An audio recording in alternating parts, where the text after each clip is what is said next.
Welcome to Mahir Trading Live.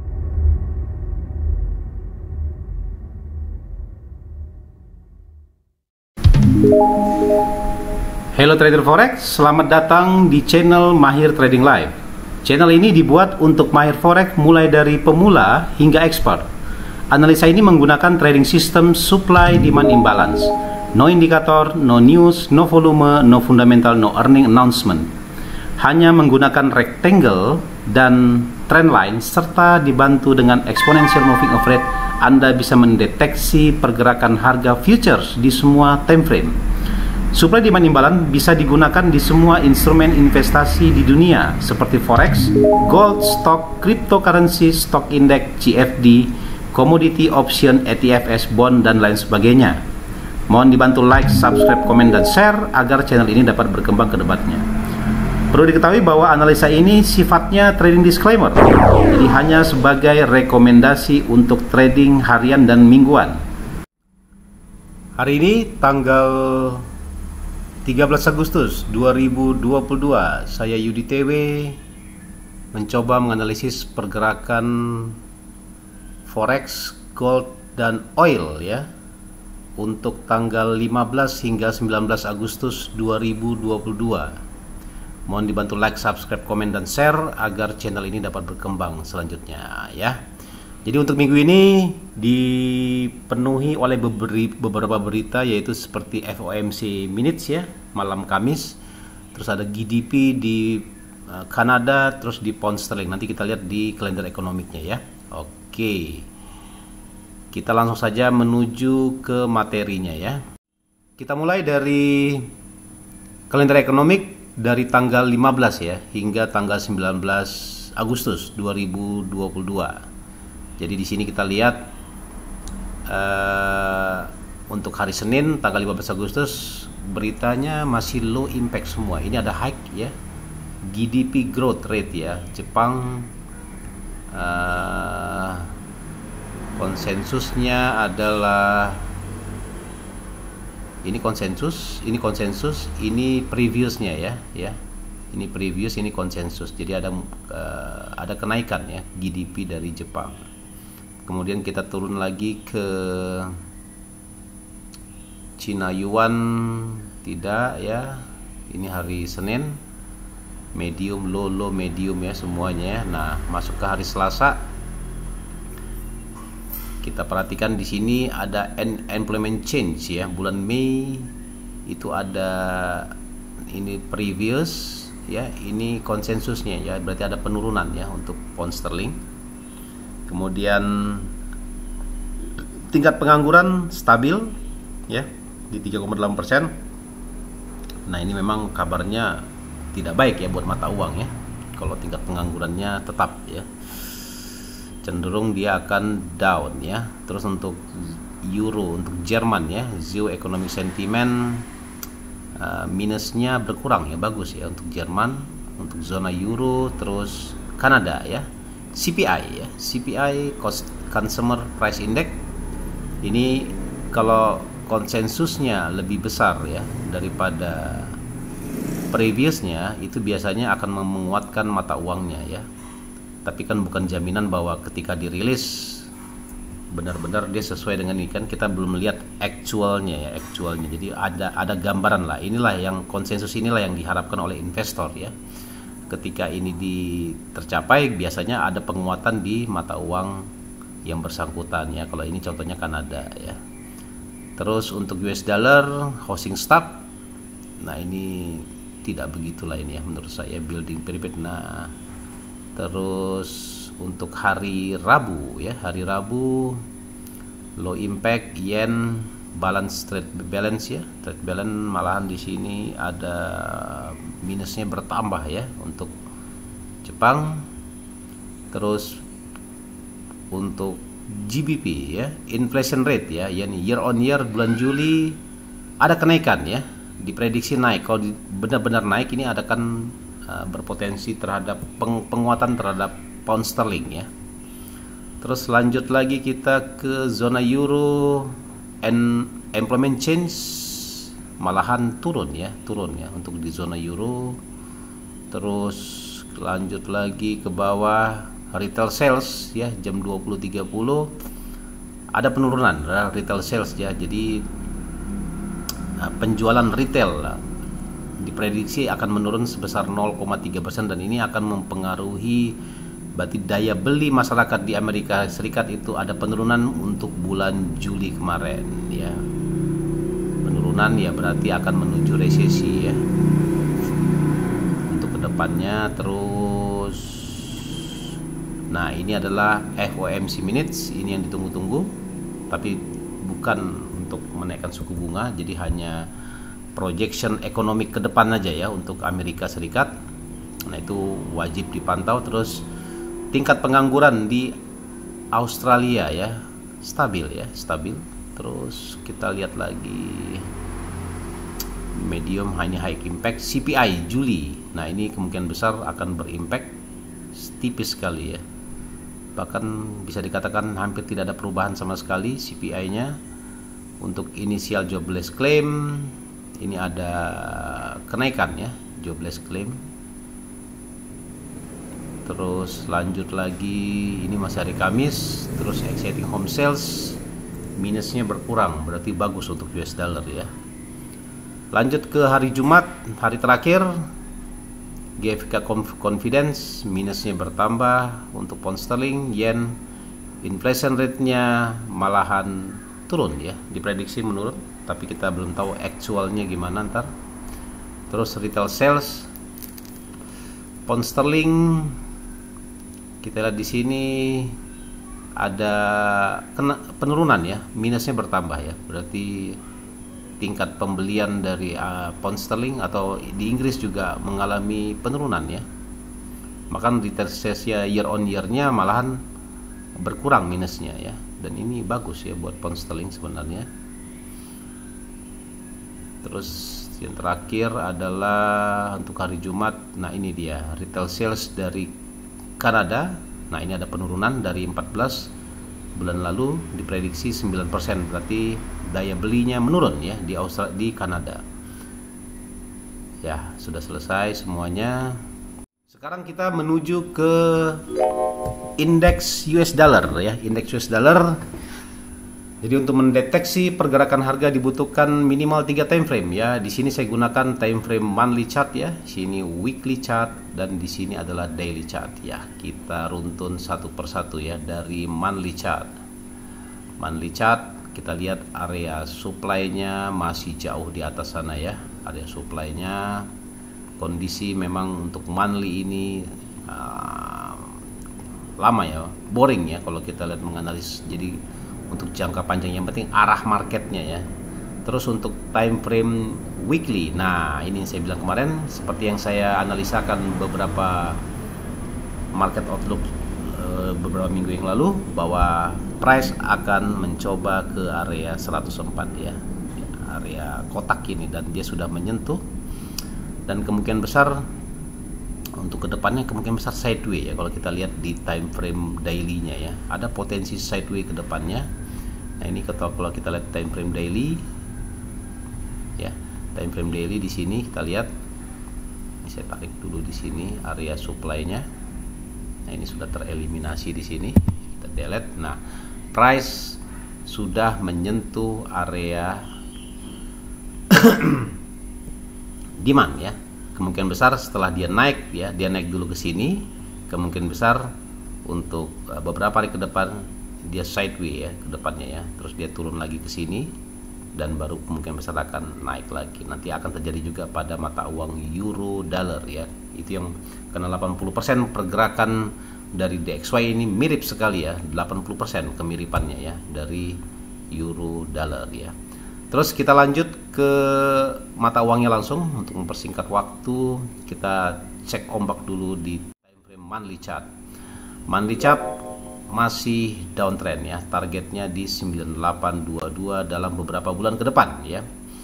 Jadi dalam yang jelas di supply demand imbalance ya, itu kita tidak bisa memprediksi waktu tempuhnya ya, jarak. Kalau jaraknya ada jaraknya ya, dari current price masih ada sekitar 400 hingga 500 pip. Tapi kita tidak bisa mengestimasi kapan price akan berlabuh ke sini ya, waktunya tepatnya nggak bisa, karena bisa jadi selama 3 bulan dia bisa sideways di sini ya, atau dia naik dulu ke sini, yang jelas arahnya masih downtrend. Kemudian untuk time frame weekly chart ya, weekly chart kalau kita perhatikan di sini analisa saya kemarin itu memang menganalisis bahwa ada potensi kenaikan, memang ya masih ada potensi kenaikan dari euro dan cenderung memang sideways up ya, sideways up. Ini sudah mengeliminasi dan dia sudah menyentuh memang area flip zone-nya di sini ya, flip zone-nya. Nanti kita pantau terus untuk minggu depannya, dan area 61,8 memang pas ya di area sini ya. Disinilah sebenarnya area retracement-nya ya, dia naik ke 1.6477 baru dia akan downtrend. Tapi kita lihat dalam beberapa minggu terakhir tidak ada gerakan impulsing ya, seperti impuls ya, seperti gini ya, cenderung dia naik terus dia turun, naik turun gitu ya. Mungkin bisa terjadi juga untuk minggu depan ya.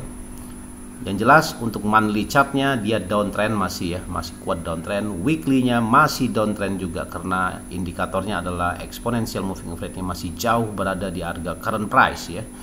Jadi jangan harap Anda untuk mengambil posisi long, boleh mungkin di time frame daily ya, mungkin ya untuk posisi long ya. Karena di sini kita lihat ini sudah terbreak di sini. Ada potensi kemungkinan besar untuk hari Senin. Nah, price down dulu dia ke area demand di sini ya, dari area demand baru dia price akan up lagi menuju ke sini ya. Dari sini baru kemungkinan besar dia akan drop ya. Jadi mungkin sekitar waktunya 1 minggu ya, 2 minggu ya, minggu ketiga lah ya. Jadi mungkin bulan Agustus ini diwarnai oleh sideways up untuk euro dollar ya. Potensi masih ada kenaikan, kemungkinan besar untuk Senin, Selasa, Rabu, Kamis, Jumat baru dia naik lagi ke area supply, baru dia mungkin minggu depannya baru akan naik ke 440 ya. Nah ini ingat, ini trading disclaimer ya, jadi jangan maksudnya analisa Anda adalah analisa yang terbaik ya menurut saya ya, walaupun itu hasilnya salah ya. Oke, terus untuk time frame H4-nya tadi saya bilang tadi. Nah ini sudah mengeliminasi di sini potensinya, price masih ada turun ke 1.0174, dari sini price akan naik lagi menuju 434 ya. Ada terjadi correction setelah minggu kemarin ini, ada terjadi impulsing yang kuat sekali. Ini adalah data CPI Amerika ya yang melemah sehingga price naik, dia correction, dia tutup dulu extended range candle di sini baru dia akan uptrend kembali. Oke. Terus kita lihat di pound dollar ya. Pound dollar monthly time frame masih di kisaran situ tetap ya, arahnya masih downtrend hard ya, hard, ibaratnya kuat sekali downtrendnya untuk pound dollar. Dari current price aja jaraknya ke area ini sekitar masih 800 pips lagi ya. Untuk weekly time frame ya, weekly time frame kita lihat di sini potensi masih akan naik ya, karena memang weekly-nya masih memble begini, masih sideways selama 3 minggu ini. Ada impulsing, ini correction, tapi dia belum menyentuh area demand ya. Kemungkinan besar untuk minggu depan dia turun dulu ke area demand baru dia up lagi ke atas ya. Ya masih sama seperti euro ya, sideways ya, sideways. Nah untuk nah ini dia sudah mengeliminasi di sini, kemungkinan besar price akan down dulu menuju ke area demand di sini ya. Dari area demand di sini baru dia akan naik lagi ya. Karena ini area sudah menyentuh, sudah berapa kali, satu kali, 2 kali. Kemungkinan besar dia akan turun dulu ke area demand baru dia mencoba area 61,8 ini. Kalau sudah break di sini ada potensi price ke 1.25 ya, ke area sini ya. Dari sini baru price akan drop lagi ke bawah. Ya butuh sekitar 2 mingguan lah kemungkinan besar. Nah untuk minggu depan potensinya adalah dia down dulu ya, down menuju ke area sini ya, 1.2025. Dari sini baru dia akan up lagi ya menuju ke 1.22 ya untuk minggu depan. Ya kalau misalnya kita trading harian ya begini memang ya, kita bukan mengharapkan ada potensi dari penguatan atau pelemahan, jadi secara imbalancingnya ya. Terus untuk Aussie dollar ya, kita cek dulu monthly time frame-nya naik ya, kuat ya dibandingkan dengan euro dan pound sterling. Tapi secara monthly chart masih akan downtrend ke 6465 ya, ini area proximal lainnya, dan 54 ini lebarnya hampir 1000 pips ya, area base-nya ya. Ini ketika Covid kenaikan dari correction setelah kejatuhan yang kuat ya dari Australian dollars. Untuk weekly time frame, nah ini sudah terbentuk new demand baru di sini. Ya, ini fresh, berpotensi price akan menuju ke area warna ini ya, warna merah ini ya untuk minggu depan ya. Kemungkinan besar dia start duluan ya Aussie dibandingkan pound sterling. Kalau kita lihat di GBP AUD ya, nah itu ada kenaikan, dan untuk minggu ini kemungkinan besar price akan menuju ke area warna merah ini, lebar base 76 pips. Setelah dari sini baru price akan drop lagi ke bawah ya. Kalau Australian dollars dia naik ya, pound sterling untuk minggu depan potensinya masih down ya. Tapi mungkin sampai hari Rabu, hari Selasa Rabu lah gitu ya. Terus untuk time frame H4, tadi time frame daily targetnya tadi kan di kotak ini ya, di area 72 ya, 7230. H4 nya berarti dia larinya ini ya, di area 7230 di sini, area dari sini ya, mungkin besarnya ya. Jaraknya dari current price sekitar 100 pip lagi ya, enggak banyak jaraknya ya untuk Aussie dollar. Kemudian kita ke Kiwi dollar ya. Nah, dia sudah menyentuh area supply, dan saya tidak yakin dia melebih dari 6576 ya. Area distal lainnya kemungkinan besar masih berkutat di area warna hijau ini ya, dan kecenderungan akan down. Kemudian untuk time frame weekly sudah terbentuk new demand baru ya di sini, dan price akan terkerek menuju ke 6505 dari sini ya. Dari sini baru price akan drop lagi ke bawah ya. Terus untuk time frame daily chart, nah time frame daily chart uptrend ya, very strong ya uptrend ya. Targetnya oke, dia di kisaran sini ya, targetnya di kisaran 6542an sini ya targetnya ya, sama seperti Aussie sekitar 100-an pips ya. Dan ini area ini sudah tereliminasi di sini ya, dan kita lihat di sini potensinya price akan kembali lagi menuju ke area resistannya di area sini ya. Dari sini baru dia akan drop, ini extended range candle di sini impulsing, harus di close ya, harus tutup ya. Lanjut ke time frame H4 ya. Time frame H4 ya, tadi yang saya gambarkan tadi di area berapa tadi? 6540 ya. 6540 kalau saya gambar ya area 6570 ya, area-area sini lah ya, warna merah sini jaraknya untuk Kiwi dollar ya. Jadi tidak ada, masih bullish ya untuk minggu depan ya. Terus kita lanjut ke indirect currency adalah dolar yen. Dolar yen monthly time frame ya, kita cek dia belum menyentuh area 12974. Ini agak susah ya memang ya. Kemarin udah mau turun terus dia naik lagi ke tengah membentuk doji, tapi ini belum close candle. Kita lihat di time frame weekly nya dulu. Nah, time frame weekly memang sudah confirm downtrend ya. Targetnya adalah di sini ya, targetnya ya 127an di sini. Jadi price untuk minggu depan potensinya akan melanjutkan penurunan menuju ke 127.36 ya untuk yen ya. Karena pada dasarnya ini sudah tereliminasi di sebelah kiri, jadi downtrend masih terus akan berlanjut.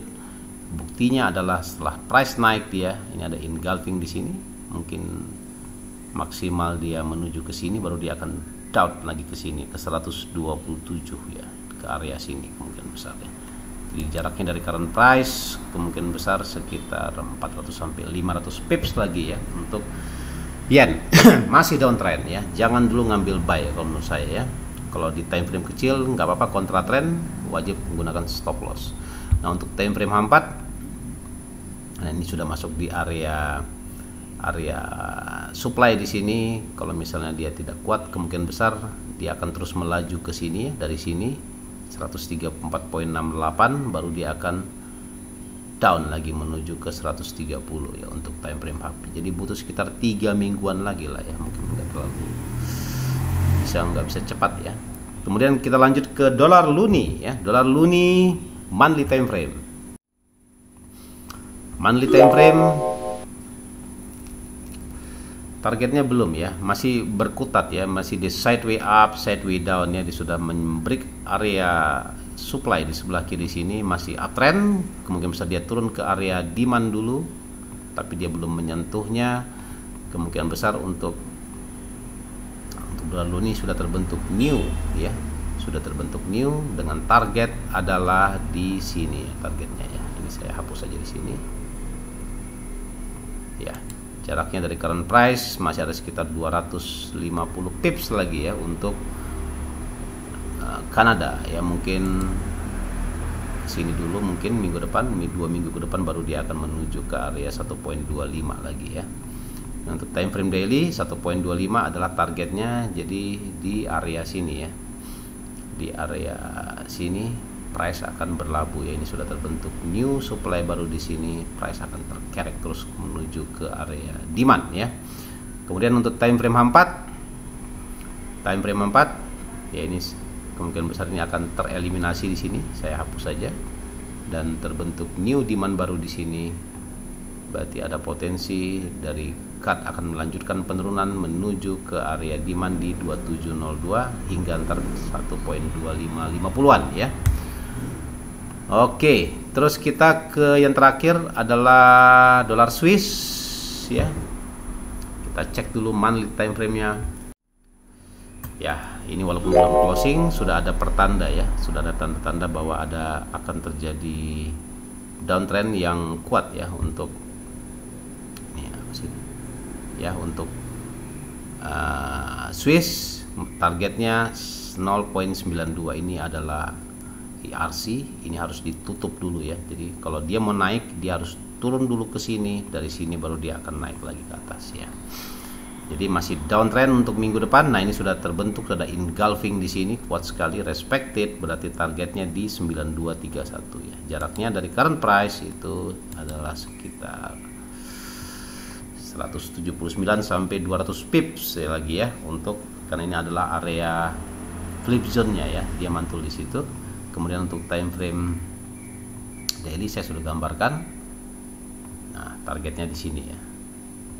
Ya, dalam pergerakannya kemungkinan besar dia turun, dia naik dulu ke sini, baru dia akan turun lagi, terus naik turun lagi gitu. Ya, kurang lebih 2 sampai 3 minggu ke depan lah baru bisa sampai ke 92 ya. Nah, sama seperti time frame H4 ya. Daily H4 tadi hampir sama ya. Oke, yang ditunggu-tunggu adalah gold. Kemana gold? Sesuai yang saya analisakan kemarin, kita cek dulu monthly time frame. Nah, memang sekarang harga memang sudah berada di area supply ya, area supply, dan berpotensi price naik ke area proximal line di 1837 untuk minggu depan ya, atau mungkin sampai 2 minggu ke depan. Kalau kita lihat time frame weekly, maksimal price itu akan menuju ke area sini ya, area kotak warna merah ini aja ya. Ini 1847 sampai 1826 sampai 1847. Jadi gold akan naik dulu ke sini ya. Setelah dari sini ya, area sini baru Anda boleh menempatkan sell limit ya. Tapi kalau kita lihat di time frame weekly terlalu lebar ya. Ini ada 200 pips ya, lebar base-nya terlalu lebar. Coba kita pantau di time frame daily. Nah, di time frame daily ini yang saya garis ini targetnya lah 1826. Anda boleh melakukan sell limit ya 1826 ya, dengan stop loss di 1833 ya. TP-nya sejauh-jauh mungkin ya, karena memang kalau sudah dia berbalik arah berarti price akan terus impulsing ya, menuju atau berimbalance ya untuk gold ya. Minggu depan masih naik, time frame H4 targetnya di 1826 ya, area sinilah 1812, 18 sekarang di area 18.801, targetnya di area kotak warna hijau ini untuk minggu depannya. Setelah dari sini baru dia akan downtrend kembali ya, karena setelah terjadi impulsing di impulsing buy ya, itu kuat sekali naiknya. Kita hitung dari sini ke sini ada sekitar hampir 1000 pips ya untuk gold ya. Yang terakhir adalah XTI atau oil. Kita lihat oil monthly time frame-nya masih downtrend ya. Targetnya di 75.33 area proximal line sampai 62 dolar ya per barelnya harganya ya. Jadi untuk XTI masih downtrend ya. Kemungkinan besar ini akan dikejar. Inilah adalah area namanya flip zone ya. Flip zone itu area yang sering dikunjungi harga ya. Biasanya area mantulnya ke area situ. Kemudian untuk time frame weekly time frame ya. Nah, ini sudah terbentuk new supply baru di time frame weekly. Kemungkinan besar dia maksimal dia lari ke 96.94, baru dia akan drop lagi menuju ke area 72 dolar ya. Tapi dalam beberapa minggu, beberapa bulan ke depan ya, kita tidak bisa mengestimasi kapan. Nah, ini price sudah menyentuh area demand, area supply. Ada kemungkinan besar untuk besok Senin minggu depan dia kembali ke area demand ke 85,52. Arahnya ke sini ya. Tapi bisa jadi dia sideway di sini selama 2 minggu bisa gitu ya. Jadi saya nggak bisa memastikan. Yang jelas setelah dia menyentuh demand supply baru price akan menuju ke area demand ya. Untuk time frame H4, nah ini sudah terbentuk new supply baru lagi di sini, dan di sini sudah reaktif dia terhadap area supply di atas sini.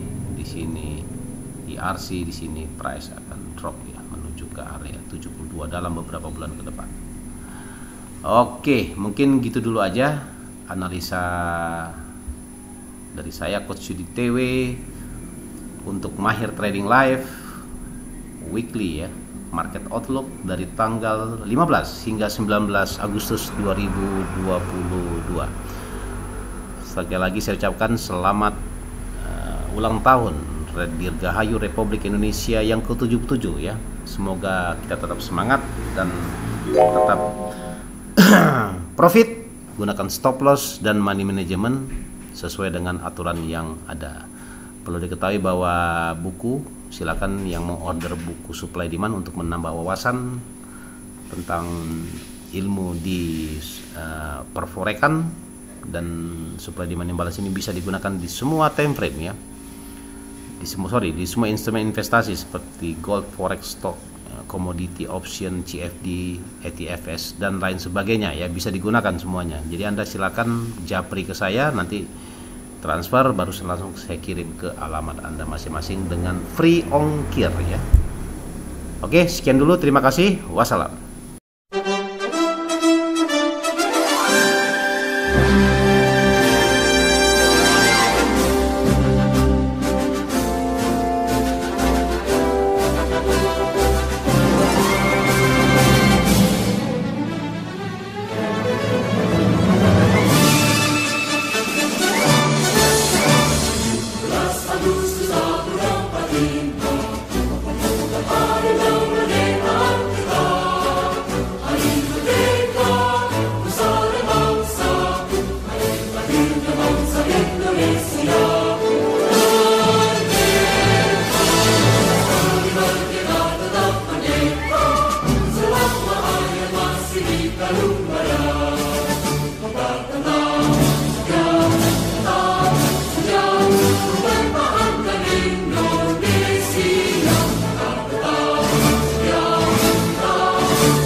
Thanks for watching.